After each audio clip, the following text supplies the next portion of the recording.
कहानी के शुरुआत में हमें रास्ते में जाते हुए दो बसेस को दिखाया जाता है। उस बस में बहुत सारी फीमेल स्टूडेंट्स होती हैं, जो वे सभी अपने क्लास के लिए जा रही होती हैं। उन्हीं में से एक का नाम मित्सुको था, जो दिखने में काफी प्यारी थी। वो अपनी नोट्स बुक में कुछ लिख रही होती है। तब उसकी फ्रेंड्स उससे कहने लगती हैं कि क्या तुम हर वक्त लिखती रहती हो? क्या मिलेगा इस तरह की नोट्स बनाने से? यहाँ देखो सभी लोग एंजॉय कर रहे हैं, तुम भी क्यों नहीं करती? ये कहकर उसकी फ्रेंड उसकी नोटबुक को छीन लेती है और उसका पेन नीचे गिर जाता है और वो अपना पेन उठाने के लिए जैसे ही झुकती है, तभी हम देखते हैं कि उस समय कोई चीज बहुत तेजी से आती है और उस लड़कियों के साथ उन दोनों बसेस को आधे पर से ही काट देती है, जिसकी वजह से सारी की सारी लड़कियां दो हिस्सों में कट जाती हैं। इसी के साथ जैसे ही मित्सुको ऊपर उठती है, तब यह देखकर काफी हैरान हो जाती है कि यह क्या हो गया। अब क्योंकि वो नीचे पेन लेने के लिए झुकी थी, इसीलिए बच गई थी। यह देखकर बहुत ज्यादा डर जाती है और बस से उतरकर भागने लगती है। यहाँ पर हमें पता चलता है कि इन सभी को काटने वाली चीज कुछ और नहीं बल्कि हवा ही थी, जो सभी को काट रही थी। यह हवा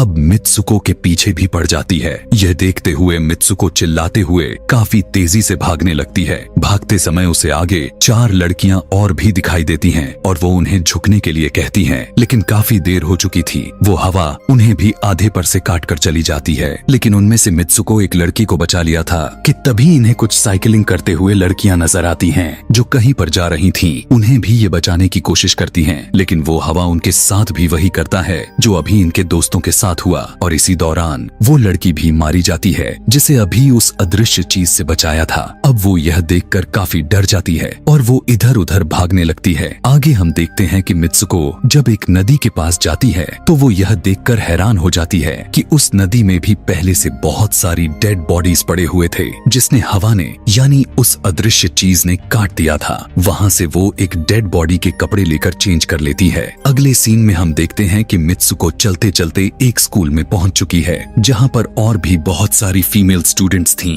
उनका यूनिफॉर्म मित्सुको के यूनिफॉर्म से काफी डिफरेंट था, यानी यह भी था कि वो तो उनके स्कूल के स्टूडेंट तो नहीं थी कि तभी एक लड़की मित्सुको के पास आती है और उससे कहने लगती है कि तुम कैसी हो। दरअसल देखा जाए तो वो लड़की उसकी बेस्ट फ्रेंड थी, लेकिन मित्सुको उससे पूछती है कि क्या तुम सच में मेरी बेस्ट फ्रेंड हो, क्योंकि उसे कुछ भी समझ में नहीं आ रहा था कि उसके साथ हो क्या रहा है। वो काफी सदमे में थी। यहाँ पर हम यह भी जान पाते हैं कि मित्सुको और उसकी बेस्ट फ्रेंड काफी ज्यादा एक दूसरे को प्यार करती हैं कि तभी वहीं पर तेज हवा चलती है और मित्सुको डर कर बिल्डिंग के अंदर चली जाती है। उसकी बेस्ट फ्रेंड को कुछ भी समझ में नहीं आ रहा था कि ये हो क्या रहा है। वो मित्सुको से पूछने लगती है कि तुम इतना ज्यादा कांप क्यों रही हो और इतना ज्यादा डरी क्यों हो, तुम्हें हो क्या गया है। तब मित्सुको अपने बेस्ट फ्रेंड को सब कुछ बता देती है कि किस तरह से एक हवा का झोंका आया और उसके स्कूल के सभी स्टूडेंट्स को काट कर चली गई। यह सुनकर उसकी दोस्त उसे विंडो के पास ले जाकर उसकी हाथ बाहर निकाल कर कहने लगती है कि ये देखो, ये बस हवा है और कुछ नहीं। यहाँ पर मित्सुको के दिल को कुछ शांति मिलती है और इसे लगने लगता है कि शायद ये मेरा ख्वाब ही हो सकता है। जिसके बाद मित्सुको का बेस्ट फ्रेंड अपने 2 और दोस्तों को लेती है और क्लास को बंद करने का प्लान बनाती है। जैसे ही ये चारों क्लास के बाहर जाने के लिए निकलने ही वाली होती हैं कि तभी वहाँ पर उनकी टीचर आ जाती हैं और उन्हें देख लेती हैं, लेकिन वो चारों वहाँ से भाग जाती हैं। वे चारों भागते भागते एक लेक पर आ जाती हैं। वहाँ पर मित्सुको की बेस्ट फ्रेंड अपने दोनों दोस्तों को भी उसके ख्वाब के बारे में बताती है। तभी उनमें से एक लड़की कहती है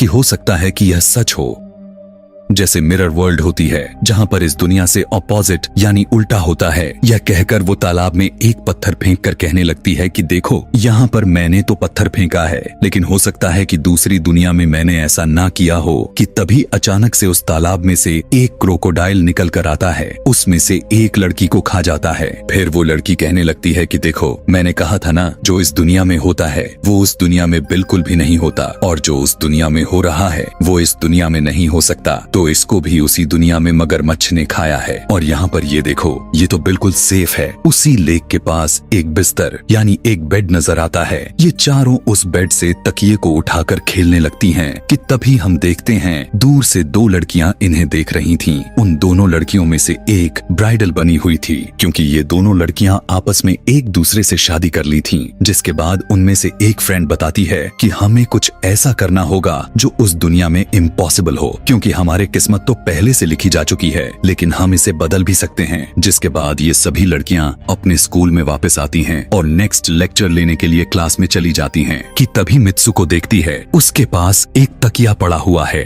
अब जैसे ही वो इस तकिए को उठाने के लिए नीचे झुकती है कि तभी उसकी टीचर पूरे क्लास में गन से फायर करने लगती है और जैसे ही मित्सुको उस तकिए को उठाकर ऊपर देखती है तो उसके क्लास के सभी लड़कियां मारी जा चुकी होती हैं और यहाँ पर एक बार फिर वो बच जाती है जैसे पिछली बार अपने ड्रीम्स में बच गई थी। मित्सुको की टीचर उसके पास आकर कहती है कि तुम्हारी हिम्मत कैसे हो गई, इस क्लास को बंद करने की, तुम्हारा भी मरना तय है। कि तभी उसी वक्त दो लड़कियां और आ जाती हैं और मित्सुको को बचाकर वहाँ से भागने की कोशिश करती हैं, लेकिन एक दूसरी टीचर वहाँ पर आकर उन दोनों लड़कियों को मौत के घाट उतार देती है। अब जितने भी स्टूडेंट्स की जान बच गई थी, मित्सुको उनके साथ बाहर भागने लगती हैं, लेकिन स्कूल की सभी टीचर्स उन सभी लड़कियों पर फायरिंग करने लग जाती हैं। अब यहाँ पर फायरिंग के दौरान सभी लड़कियां जैसे ही वहाँ से बाहर आती हैं, तो यहाँ पर हवा उन्हें काट देती है। यहाँ पर अब मित्सुको यहाँ पर एक बार फिर से अकेली रह जाती है और वो वहाँ से भागकर क्राउड एरिया से होता हुआ पुलिस स्टेशन में जाती है। वो वहाँ पर सब कुछ बताने लगती है। उसकी यह बात सुनने के बाद पुलिस वाली लड़की उससे कहती है कि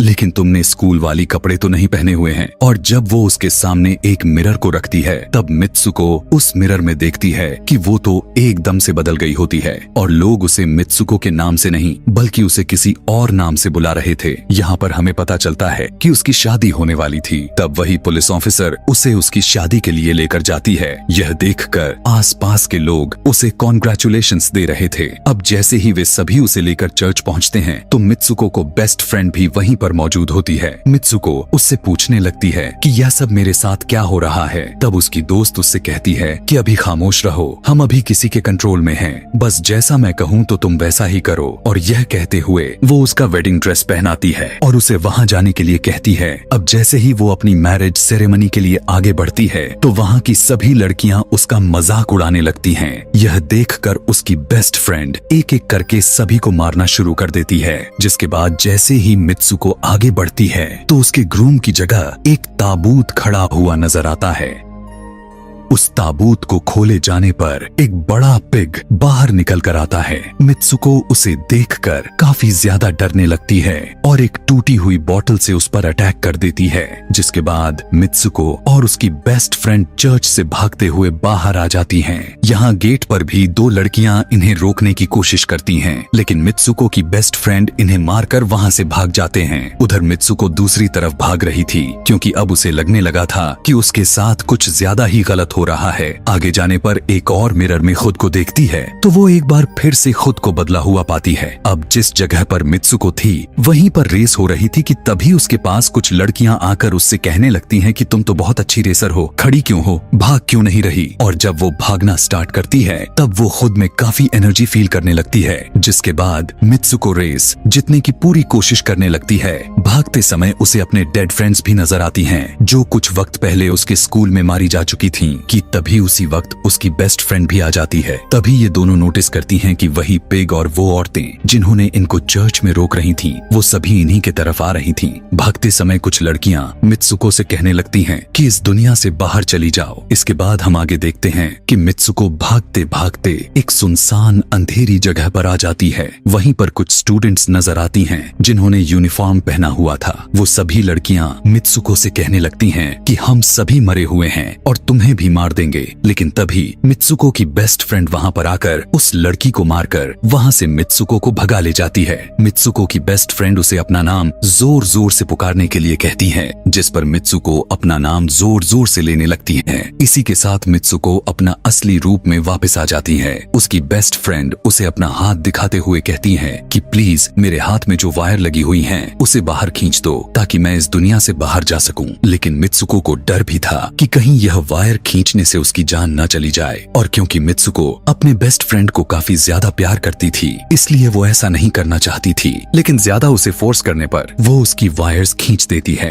वायर खींचते ही उसकी बेस्ट फ्रेंड की बॉडी दो हिस्सों में बट जाती है और तभी उसी वक्त उसे एक गेट नजर आती है। उस दरवाजे से बाहर आने पर वो देखती है कि अब वो आदमियों की दुनिया में आ चुकी है। वहीं पर उसके पोस्टर्स भी लगे हुए थे। जिस पोस्टर को कुछ लड़के देख रहे थे तभी एक लड़का मित्सुको के पास आकर कहता है कि तुम फ्यूचर में हो। इस बात को सुनते ही वो बेहोश हो जाती है। कुछ टाइम के बाद जब उसे होश आता है तब वो आगे बढ़ती है। तब वो देखती है कि एक बूढ़ा आदमी गेम खेल रहा होता है और उसी गेम में मित्सुको वही कैरेक्टर नजर आती है जो अभी बनी हुई है। मित्सुको को देखते ही बूढ़ा आदमी कहने लगता है कि मैंने ही इस गेम को बनाया है और मैं ही हूँ जो तुम लोगों को कंट्रोल कर रहा हूँ। तुम तो बहुत पहले मारी जा चुकी थी, लेकिन मैंने तुम्हारा डीएनए लेकर तुम्हें फिर से बनाया। मित्सुको को जब यह बात सुनकर उसे पता चल जाता है कि यह एक गेम है तो उसे लगता है कि शायद मैं अभी भी अपने दुनिया में जा सकती हूँ कि तभी उसी समय एक आदमी आता है और मित्सुको को अपने पास बुलाने लगता है। तब वो बूढ़ा आदमी मित्सुको से उसकी आखिरी लेवल को कंप्लीट करने के लिए कहता है। वो आगे बढ़ने लगती है कि तभी मित्सुको को अपने दोस्त की कही हुई बात याद आ जाती है कि अगर हम इस दुनिया में कुछ ऐसा करेंगे जो दूसरी दुनिया में इम्पॉसिबल हो तो तुम इस गेम से बाहर आ जाओगी। और इसी के साथ वो इस आदमी का गला दबा देती है और कहने लगती है बस करो हमारे साथ खेलना। यह कहकर मित्सुको उस बूढ़े आदमी की छड़ी को उठाकर अपने पेट में घुसा देती है, जिस वजह से उसकी मौत हो जाती है। और यहाँ पर हम देखते हैं कि बूढ़ा आदमी यह सोच भी नहीं सकता था कि मित्सुको ऐसा कुछ कर सकती थी और इसी के साथ उसकी डेस्टिनी पूरी तरह से चेंज हो जाती है। वो इस दुनिया में यानी गेम में तो मर चुकी थी, लेकिन असली दुनिया में वो अभी भी जिंदा थी। आगे हमें ये भी दिखाया जाता है कि मित्सुको